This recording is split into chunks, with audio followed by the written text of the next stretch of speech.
Assalamualaikum warahmatullahi wabarakatuh. Salam sejahtera. Kita bertemu lagi di pertemuan ke-9 di mata kuliah Sistem Informasi Manajemen. Nah, di pertemuan kali ini kita akan membahas satu hal yang belakangan ini berubah sangat cepat, merubah kehidupan sehari-hari kita juga, yaitu kita akan membahas tentang e-commerce ya. Kita akan bahas e-commerce, pasar digital dan barang digital. Nah, jadi e-commerce adalah beda dengan e-bisnis ya. Kalau e-bisnis itu adalah semua kegiatan bisnis. Kalau e-commerce hanya bagiannya saja, hanya bagian dari jual belinya saja. Ya, jadi e-commerce bagian dari e-bisnis. Nah, dalam materi e-commerce kali ini kita akan membahas pasar digital, barang digital, apakah e-commerce itu ya. Nah, secara lebih terperinci. Nah, jadi ini saya rasa e-commerce ini sekarang menjadi bagian kehidupan dari kita ya, mempermudah jual beli, transaksi. Kita mau membeli suatu barang itu, kalau zaman dulu kan kita harus mencari ke toko ya. Kalau di toko A nggak ada, kita harus cari ke toko B nggak ada, kita harus ke toko C dan lain sebagainya. Dan itu memerlukan effort yang banyak gitu kan. Kita harus datang ke tempatnya, kita harus cari, misalnya kalau kita katakanlah kita cari barang di mall, di toko A nggak ada, kita ke toko yang lainnya, kita ke toko yang lainnya lagi dan lain sebagainya. Nah, tentu saja ini kan memerlukan effort yang sangat besar, apalagi kalau nggak ada gitu kan. Kita nggak ada, ternyata katakan di mall yang lain, kita pergi ke mall yang lain, nyari lagi, belum lagi katakanlah macet apa segala macam, costnya banyak besar sekali. Nah, dengan adanya e-commerce ya, ini kita bisa menjual atau membeli dimanapun dan kapanpun ya.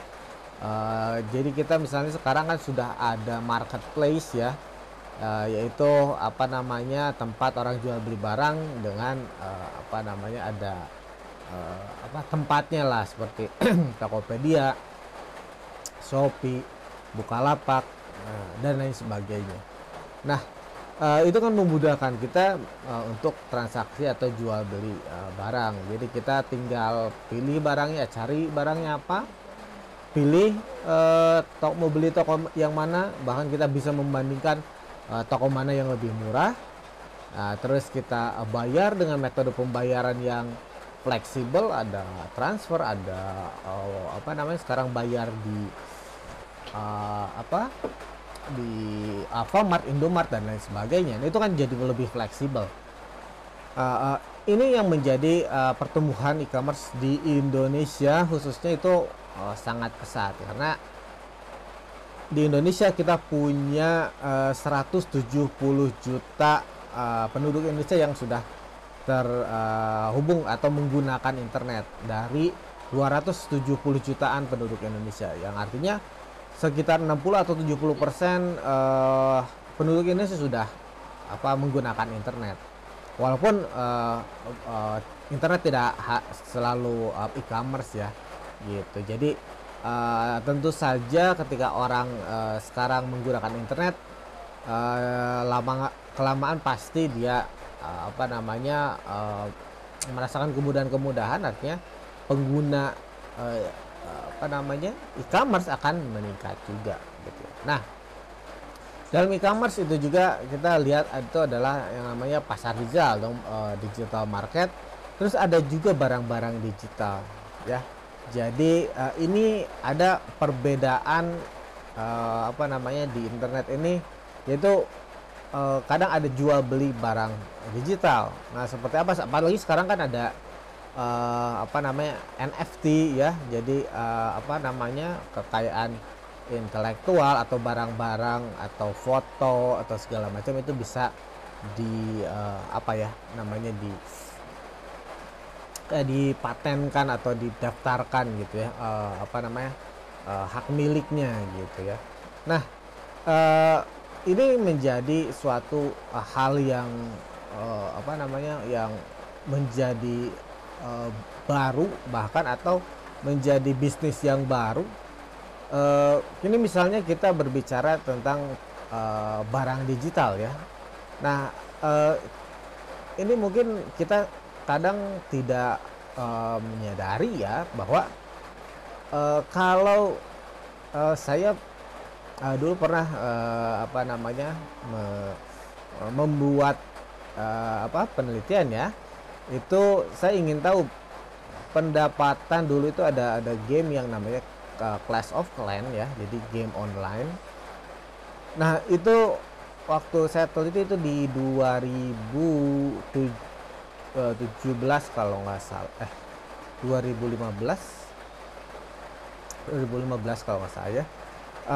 Itu dia per harinya itu, dia bisa mendapatkan revenue atau pendapatan, kisaran rata-rata $1 juta. Jadi pendapatan dia, dari game itu, si perusahaan, Supercell ya yang, apa, membuat game itu, dia mendapatkan waktu itu per bulan revenue-nya adalah, $1 juta atau 14 miliar. Bisa dibayangkan ya. Jadi, saya rasa nggak ada, ya maksudnya kalau kita bandingkan dengan, apa namanya, perusahaan-perusahaan tradisional, untuk mendapatkan keuntungan 14 miliar misalnya, katakanlah, Nike misalnya ya, dia harus menjual berapa ribu pasang sepatu untuk mendapatkan keuntungan 14 miliar. Berapa ribu sepatu yang harus dia jual. Dan, belum lagi kos produksi dan lain sebagainya. Nah, perusahaan-perusahaan digital ini, mereka nggak harus mengeluarkan atau membuat barang real, yang artinya seperti Clash of Clans atau mungkin sekarang banyaknya yang, apa, bermain Mobile Legend dan lain sebagainya. Nah, itu ada in-game purchase-nya. Jadi, si playernya ketika dia mau, membeli sesuatu atau mendapatkan sesuatu atau membeli karakternya atau membeli sesuatu dalam game itu, dia harus membayar kan gitu ya. Nah, itulah yang menjadi, apa namanya, sumber income bagi mereka. Dan, enaknya di digital, barangnya diduplikasi berapa banyak pun tidak butuh effort produksi gitu ya. Beda dengan perusahaan tradisional. Jika saya mau membuat 10 sepatu dan sekarang saya harus membuat 100 sepatu, berarti saya harus menambah pekerjanya, saya harus menambah mesinnya, saya harus menambah bahannya dan lain-lain. Katakanlah kalau saya perusahaan digital, saya mau, menambah, karakter atau saya mau menjual apa, kayak diamond atau mata uang dan lain-lain, itu tidak harus menambah, biaya produksi. Itu bisa dilipat gandakan dengan mudah gitu ya. Perbedaan dari barang digital adalah, ketika dengan barang asli ya, kalau kita biasanya kalau beli suatu itu kita jadi mempunyai gitu ya. Tapi kalau barang digital itu beda. Kita beli sesuatu tapi itu kita tidak menjadi mempunyai sebenarnya gitu. Jadi kita punya ya di situ. Kalau ya katakanlah misalnya, mungkin sekarang mungkin, lagi tren game-game misalnya apa, Mobile Legend, Free Fire dan lain sebagainya. Ketika Anda beli sesuatu di situ, di game itu, ya Anda hanya punya di game itu. Artinya nggak bisa dibawa ke game yang lain gitu ya. Atau misalnya, ketika game itu misalnya, servernya down atau tutup bahkan misalnya, apakah Anda tetap memiliki barang itu atau karakter itu atau segala macam? Enggak, gitu kan. Nah, itulah perbedaan dari barang digital dengan barang yang, real ya. Nah, bisnis e-commerce ini adalah, moda pendapatannya biasanya dia, punya, sharing ya atau bisa dari iklan ya, atau dia menjadi sharing dia bayar. Misalnya Anda buka toko di Tokopedia atau di marketplace, biasanya ada ketentuannya apakah nanti bayar berapa persen dari keuntungan atau penjualan dan lain sebagainya. Jadi memang agak beda-beda setiap marketplace kebijakannya gitu ya, tergantung pada marketplace yang tersebut ya. Nah, kita lanjut. Nah, jadi e-commerce ini adalah penggunaan internet atau website untuk bertransaksi bisnis. Jadi hanya untuk bisnis aja gitu ya. Paling banyak digunakan sih jual beli. Nah, jadi dimulai itu pada tahun 95-an lah gitu ya, itu baru orang baru merintis lah, orang baru mulai masuk lah gitu ya tahun 95 ketika yaitu baru membuat internet kan baru di Indonesia pun 95 itu baru masuk lah gitu ya, belum banyak orang yang punya akses juga gitu ya dan lain sebagainya. Tapi kalau di Amerika sudah banyak ya.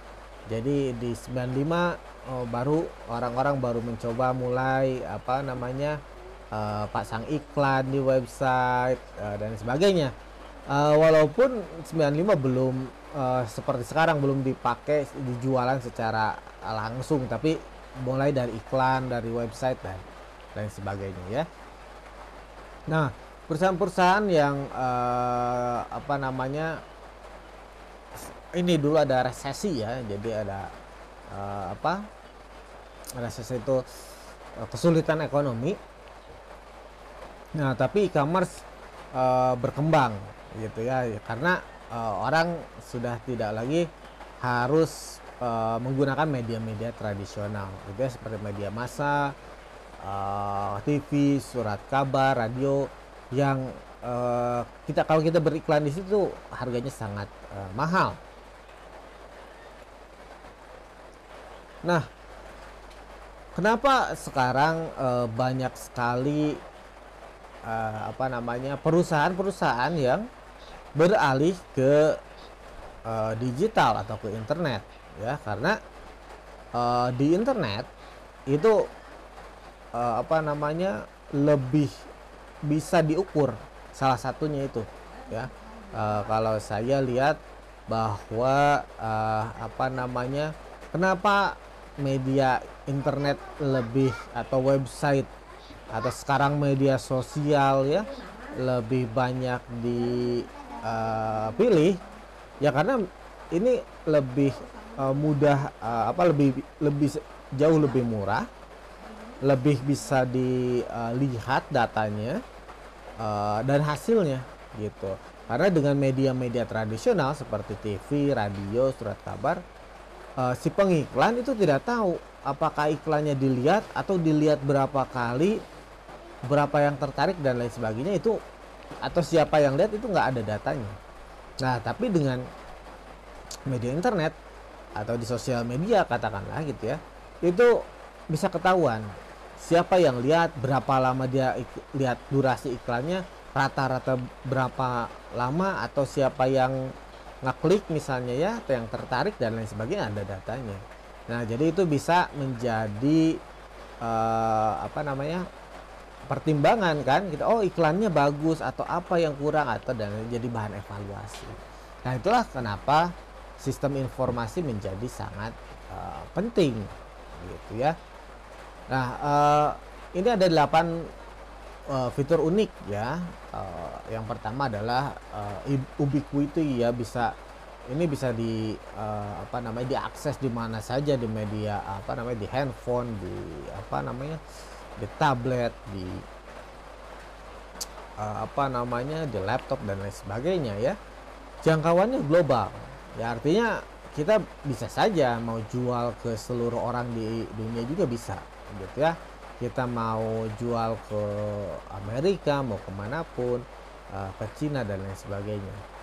Terus standar universal, maksudnya kekayaannya richness gitu ya, maksudnya itu bisa kita ada fotonya, ada videonya kan, ada video reviewnya juga gitu kan, dan lain sebagainya, yang artinya kita kan menjadi semakin ini ya, semakin tahu gitu kan.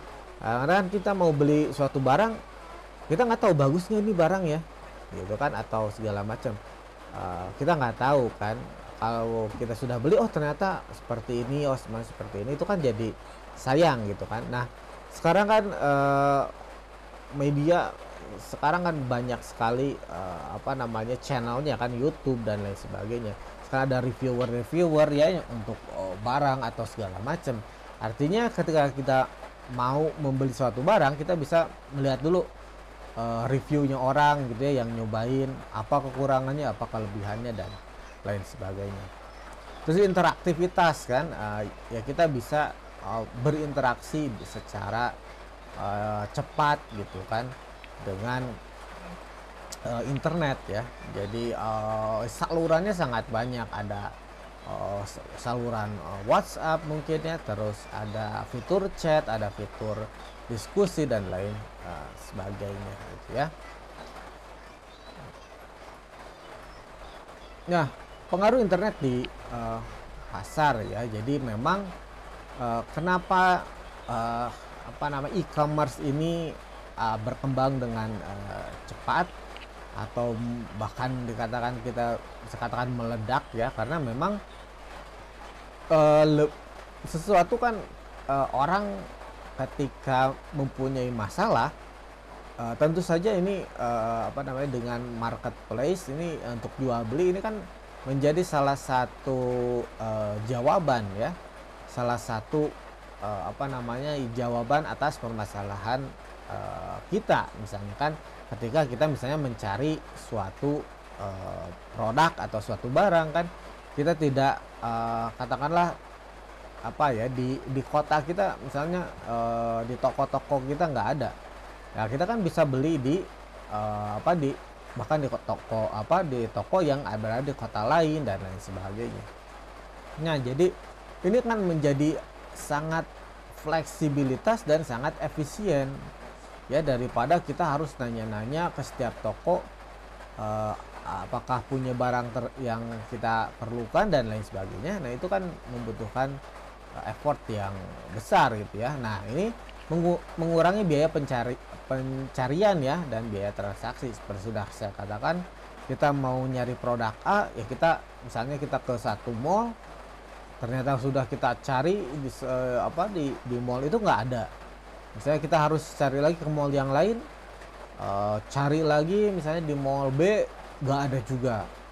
Kita pergi lagi ke mall yang C, nyari lagi nggak ada juga. Nah bayangkan waktu, tenaga, ya misalnya ongkos misalnya ya, biaya dan lain-lain yang harus kita keluarkan untuk mencari barang tersebut gitu kan.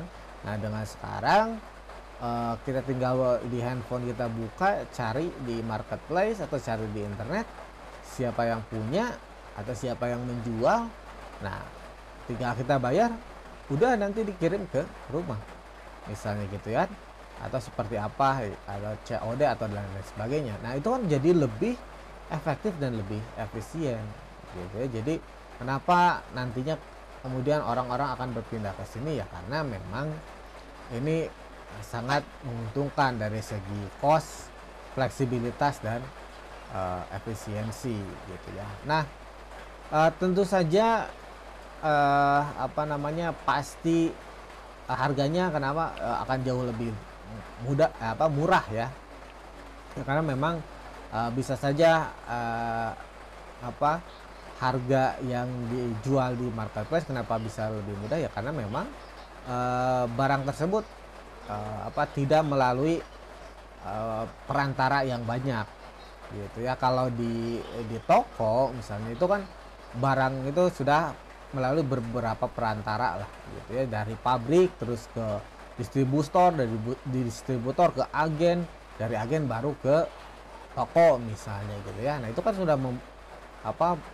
sudah ada jalurnya kan. Nah jadi pasti harga dari pabrik misalkan 1.000, ke distributor ngejualnya jadi 1.100, distributor ngejual agen ngejual 1.200, toko ngejual 1.300 gitu kan ya. Jadi kita kan biasanya beli di toko, maka kita beli harganya 1.300 gitu kan, jadi lebih mahal karena banyak ininya ya.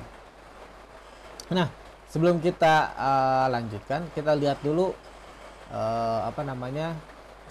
video berikut mengenal lebih dekat dengan apa sih yang disebut dengan e-commerce ya. Pernahkah Anda berbelanja online? Tentunya hal ini sudah merupakan hal yang tidak asing bagi kita semua. Terlebih lagi, di era serba internet sekarang ini, kegiatan perdagangan tidak lagi berpusat di lokasi fisik seperti pasar, supermarket, swalayan, atau mal. Di era digital ini, semakin banyak orang yang berbelanja lewat internet atau secara online, baik itu di komputer atau smartphone. Toko online untuk berbelanja tersebut dinamakan e-commerce. Terdapat 7 kategori e-commerce, yaitu business to business atau B2B, business to consumer atau B2C, consumer to consumer atau C2C, consumer to business atau C2B, business to government atau B2G, consumer to government atau C2G, online to offline atau O2O. Business to business atau B2B adalah transaksi di mana produk satu perusahaan akan khusus dijual ke pelanggan yang juga berbentuk perusahaan. Business to consumer atau B2C, di mana produk atau jasa yang dijual dari perusahaan ke konsumen perorangan. B2C layaknya toko retail yang memiliki produk eceran untuk dijual. Yang membedakan dengan toko retail konvensional adalah proses transaksi yang sepenuhnya dilakukan secara online. Consumer to consumer atau C2C merupakan jenis e-commerce yang meliputi setiap transaksi elektronik barang atau jasa antar konsumen. Umumnya, transaksi ini dilakukan melalui pihak ketiga yang menyediakan platform atau portal atau website jual beli. Platform tersebut berfungsi sebagai perantara di mana penjual dapat langsung menjual barang ke pembeli.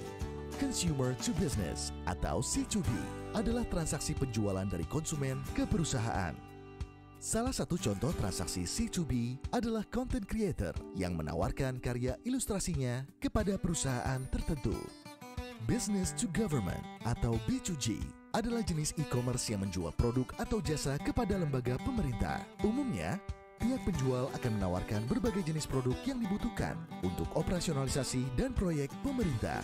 Consumer to government atau C2G merupakan proses transaksi elektronik yang dilakukan oleh individu kepada lembaga pemerintah, seperti contohnya pembayaran pajak atau iuran BPJS. Jenis bisnis e-commerce B2G atau C2G mempunyai tujuan yang sama, yaitu meningkatkan efisiensi dan kemudahan penggunaan layanan pemerintahan dengan dukungan teknologi dan informasi. Online to offline atau O2O adalah jenis baru di mana produsen menggunakan dua saluran, baik itu online maupun offline. Pihak produsen akan melakukan promosi melalui jaringan online yang akan mendorong konsumen untuk berbelanja di toko offline. Selain itu, jenis O2O juga berhubungan dengan aktivitas pemesanan secara online dan melakukan pengambilan barang di toko offline. Selain potensi pasar yang besar, bisnis e-commerce juga memiliki keuntungan lain, yaitu tidak ada batasan geografis. Saat berjualan melalui toko fisik, maka bisa dipastikan akan terbatas pada wilayah tertentu saja. Namun hal itu tidak berlaku saat berjualan secara online melalui e-commerce, karena kemudahan menjangkau siapapun di seluruh Indonesia tanpa batasan geografis. Biaya lebih terjangkau. Salah satu keuntungan yang menonjol dari berjualan melalui e-commerce adalah biaya operasional yang relatif lebih murah. Hal ini dapat terjadi karena bisnis dengan model ini tidak memerlukan toko fisik. Dengan kata lain, tidak diperlukan biaya untuk membangun atau menyewa toko. Memudahkan pencarian pelanggan. Pelanggan hanya perlu mencari nama produk di kotak pencarian dan langsung muncul hasil mengenai barang yang dicari. Hal ini berbeda dengan toko fisik di mana konsumen harus berkeliling toko dulu untuk mencari produk yang diinginkan.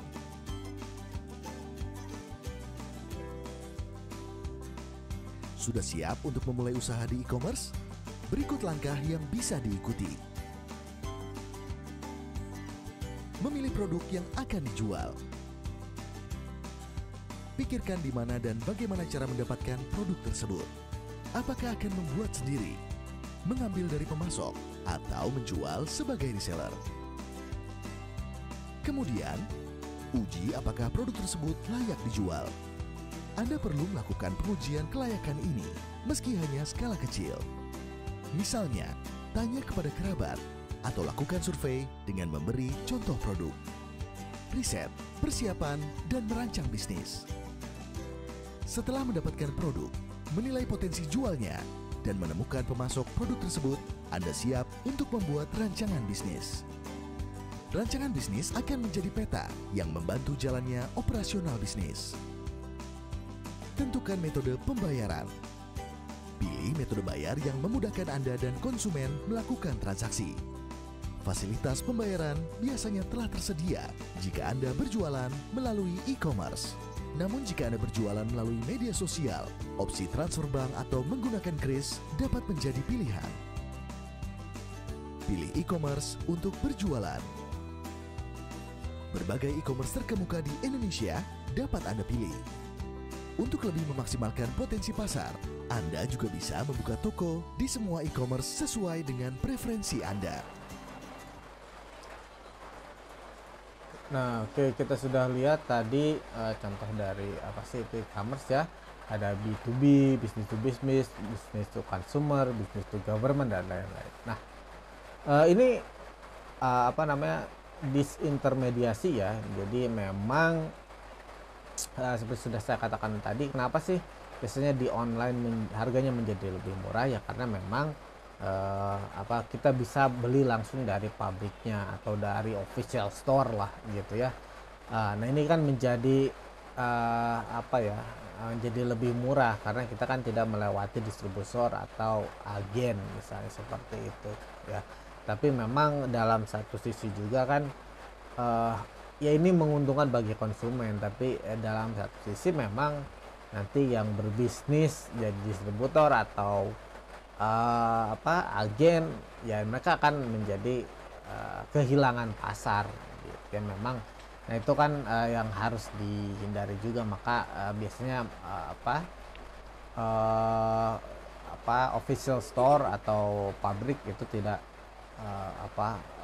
menyamakan gitu harga yang dijualnya. Nah ini yang tadinya ada business to business, ada business to consumer, ada consumer to consumer, ada business to government, dan lain sebagainya. Nah jadi itu tadi ya yang membuat orang banyak ini kan di jaring sosial ya. Sekarang marak juga kan, misalnya di media sosial juga kan barang-barang kayak yang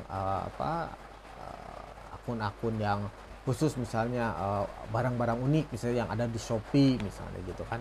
Nah itu juga kan salah satu cara untuk promosi ya, agar orang tertarik dan membeli gitu ya. Nah terus ada yang namanya crowdsourcing ya, jadi sejumlah besar orang yang mereka membuat satu keputusan tentang topik atau produk pada satu orang. Jadi misalnya kan sekarang di review banyak orang juga ya. Sekarang seperti sudah kita bahas, ada zamannya big data. Sekarang kita pengen tahu seperti merek kita misalnya, atau brand kita, produk kita di mata user kita, itu kita bisa lihat atau kita bisa tahu datanya gitu ya. Terus ada prediksi pasar. Nah ini pelacakan ya. Jadi seperti saya katakan tadi, kenapa di apa namanya, ya salah satunya juga kan di media sosial kan kita bisa, atau di internet ya, kita bisa tahu berapa yang mengklik iklan kita, berapa durasi dilihat iklannya dan lain sebagainya gitu ya. Nah, terus juga kan ada yang namanya apa namanya, cookies ya. Jadi setiap kita membuka browser, biasanya ada informasi-informasi yang masuk ya di website, jadi di mana itu diakses dan lain sebagainya ya. Nah, ini website sosial e-commerce ya. Jadi memang sekarang kan orang lebih mencari ketika dia kan mau membeli suatu barang, sebelum dia reviewnya, atau dia juga lihat testimoni kan dari orang-orang yang sudah beli, apakah itu bagus, apakah itu seperti apa dan lain sebagainya. Jadi memang untuk di e-commerce itu memang kita bisa melihat bahwa lebih ke business of trust gitu ya, trust terhadap apa, konsumen kita. Kalau ada satu saja konsumen yang tidak puas, nah itu kan akan menjadi apa ya, menjadi kerugian, karena orang lain akan berpikir bahwa oh ini tidak bagus dan lain sebagainya gitu ya. Nah, itu kan yang harus sebenarnya memang di online itu agak lebih berat ya daripada di offline, karena itu tadi kita harus bisa apa ya, memuaskan si klien kita. Ada beberapa klien yang tidak puas karena ini media sosial, ini internet, orang bisa lihat. Tapi kalau offline mungkin orang nggak tahu, atau misalnya berapa sih yang komplainnya, orang nggak tahu. Tapi kalau komplainnya di sosial media, komplainnya di di marketplace, orang bisa lihat juga gitu ya.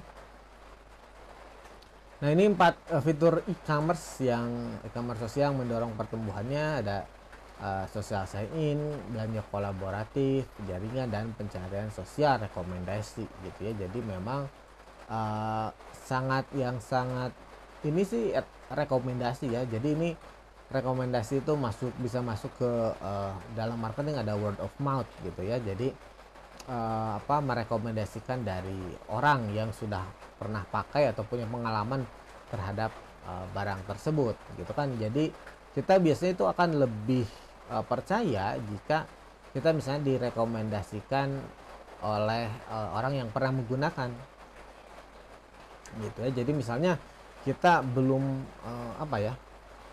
belum pernah, misalnya saya mau membeli jangan lah PS5 misalnya gitu ya. Saya kan nggak tahu saya belum punya pengalaman, karena saya belum pernah punya. Misalnya kan saya nggak tahu apakah harus seperti apa, nanti kasetnya berbayarkah atau apa segala macam, saya nggak tahu misalnya. Nah, ketika saya misalnya ketemu dengan teman, misalnya saya punya teman dan teman saya itu punya PS5, terus dia menceritakan, wah PS5 tuh bagus sih grafiknya atau apa segala macam, tapi misalnya kelemahannya ini. Nah, itu kan menjadi oh ternyata kelebihannya ini dan kekurangannya ini. Jadi saya punya gambaran bahwa apakah saya harus beli atau tidak, apakah banyak kekurangannya daripada kelebihannya, atau banyak kelebihannya daripada kekurangannya. Nah, itu yang dari rekomendasi. Kalau misalnya mau ini PS5 nih, misalnya kata teman saya keren banget, pokoknya harus beli deh, nggak akan nyesel, saya juga nggak nyesel. Nah, itu kebanyakan orang pasti karena dapat rekomendasi yang bagus, pasti biasanya akan memikirkan untuk membeli barang tersebut atau produk tersebut. Nah, itu sosial media ya. Jadi memang sekarang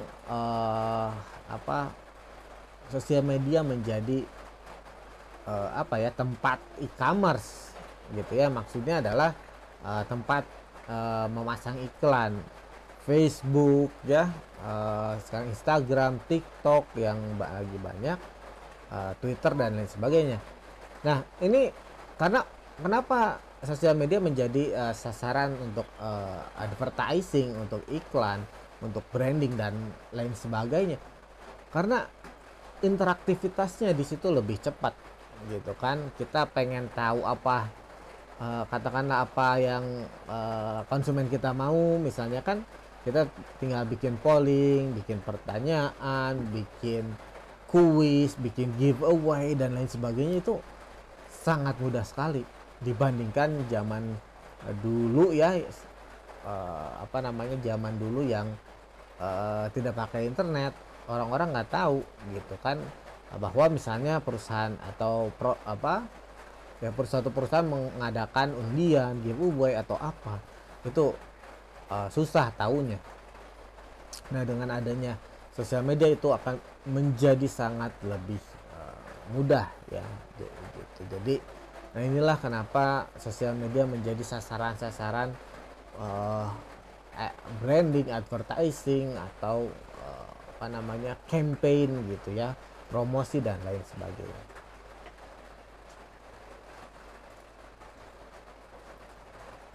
Nah, m-commerce, mobile commerce pada 2012 10% dari semua m-commerce ya. Bentuk e-commerce yang paling cepat tumbuh itu adalah m-commerce ya, karena memang dari pertumbuhan smartphone ya. Jadi saya masih ingat di tahun 2000-an lah ya, itu internet sudah mulai banyak ya di Indonesia. Maksudnya 9 ya, 98 ya, dari 95 ya, tadi kita mulai 95, tapi di Indonesia baru mulai masuk ya, maksudnya mulai banyak digunakan di tahun ya, di tahun 2000-an lah, 2000-an awal lah ya. Itu baru mulai banyak munculnya warnet-warnet yang menyediakan akses pada internet. Waktu itu belum ada apa namanya, marketplace seperti ini di Indonesia ya.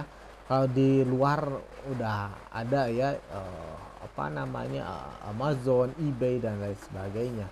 Tapi di Indonesia belum, karena memang di Indonesia belum banyak yang pakai internet, jadi masih apa namanya, penggunanya masih sedikit lah. Nah, dari dulu memang sudah ada apa namanya, seperti itu ya. Saya dulu itu sebelum ada marketplace itu apa namanya, ada salah satu forum itu di Kaskus ya, namanya FJB, forum jual beli Kaskus. Walaupun sebenarnya itu bukan untuk apa, jual beli ya. Kaskus itu salah satu forum untuk diskusi dan lain sebagainya. Nah, karena di situ ternyata ada yang nawarin barang, ada jual beli, akhirnya dibuatlah salah satu apa, sub forum untuk jual beli gitu, satu forum untuk khusus jual beli. Nah, banyaklah di situ. Jadi apa namanya, pertama banyak digunakan itu di Kaskus ya dulu, di FJB Kaskus. Jadi waktu dulu handphone itu masih belum smartphone lah, belum musim smartphone ya dulu, tahun 2000-an lah. Itu belum musim, masih handphone itu masih kebanyakan hanya teks dan SMS saja, jadi belum bisa pakai aplikasi dan lain sebagainya. Nah, disitulah mulai sebenarnya orang mulai membutuhkan gitu ya, suatu forum ya, atau suatu tempat untuk e-commerce ya, untuk jual beli. Itu tadi kenapa berkembang sekarang, karena memang sekarang kan pengguna smartphone ya, sudah banyak ya di Indonesia. Pengguna internet sudah banyak, internet juga sudah mudah akses internet, mudah didapatkan ya. Jadi memang itu yang mendorong pertumbuhan e-commerce di Indonesia. Nah, sebelum kita lanjut lagi, kita lihat dulu peta persaingan e-commerce di Indonesia ya. E-Price mengumumkan dalam laporan kuartal kedua 2021, peta e-commerce di Indonesia menempatkan Tokopedia sebagai juara e-commerce di Indonesia, menyalip sejumlah e-commerce yang ada di tanah air. Dalam laporannya, E-Price mengatakan bahwa Tokopedia memiliki 147.790.000 pengunjung web per bulannya, mengalahkan Shopee yang sempat merajai e-commerce pada 2020 lalu. Meski demikian, laporan berbeda dikeluarkan oleh Google dan juga Apple, di mana Tokopedia berada di urutan kedua di App Store dan di urutan keempat di Play Store. iPrice juga menyebutkan meski pengunjung web Shopee per bulannya sebanyak 126.996.700 pengunjung, namun Shopee menduduki peringkat pertama baik di App Store dan juga Play Store. Tokopedia dan Shopee juga disebut-sebut sebagai raja e-commerce karena tercatat memiliki kunjungan web di atas 100 juta per bulannya dibandingkan e-commerce lainnya yang hanya memiliki kunjungan di bawah 30 juta seperti Bukalapak, Lazada, Blibli, dan lain-lain.